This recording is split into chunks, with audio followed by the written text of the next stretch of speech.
35 আমি যেতিয়া বৰ্গমূল উলাম 35 টো বৰ্গ সংখ্যা নোহোৱা সংখ্যাৰ বৰ্গমূল কেনেকৈ উলায়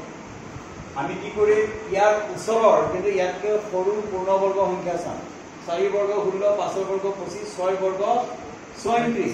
34 টো ডাঙৰ গতিকে 5 বৰ্গ 5 5 গুণ 25 বিয়োগ কৰিলে 0 3 2 গলে 1 10 থাকি নমাবলৈ একো নাই গতিকে আমি এইটো দশমিকত দিব লাগিলে দশমিক দিব লাগিব দিলে আমি এনে হৰণ অংকত দশমিক দিলে আমি এটা শূন্য বহাব পাৰো যেহেতু বৰ্গমূল উলিয়াই আছো ইয়াতে দুটা শূন্য বহিব তাৰ পিছত কি কৰিব লাগে ইয়াৰ দুগুণ 5ৰ দুগুণ কিমান 10 এতিয়া 10ৰ পিছত যিটো ধৰিলো 9 বহুৱালে 9 দিয়ে পূৰণ কৰিব লাগিব 9 বহুৱালে 109 হ'ব 109 দিয়ে পূৰণ কৰিলে 9 9 গুণ 81 1 থাকিল 8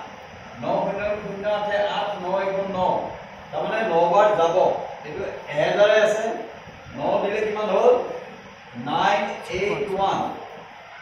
আমি কি কৰিলো বিয়োগ কৰিলো এফৰ পৰা 1 ধাৰ কৰিলো 10 হ'ল 10ৰ 1 গলে 9 এৰে 99 থাকিল 9ৰ 8 গলে 1 19 থাকিল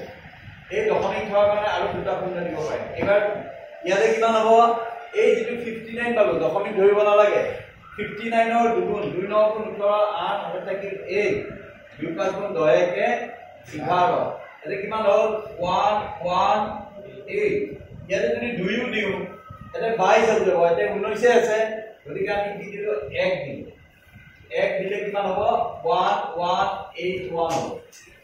এইটো এনেকৈ দিলো ইয়াৰ পিছত আমি 1 দশমিক স্থানলৈ নিম 1 দশমিক স্থানলৈ নিলে ইয়াৰ দশমিকটো তাৰমানে অৰ্থাৎ √35 ইকুৱেল এটো প্ৰায় ইকুৱেল ঠিক নহয় গতিকে এটো এনেকৈ চিন এটা দিয়ে বা আমি সমান চিন দি কেনে এটো লিখিব পাৰো 5.9 প্ৰায় ঠিক আছে 5.9 প্ৰায় ইয়াৰ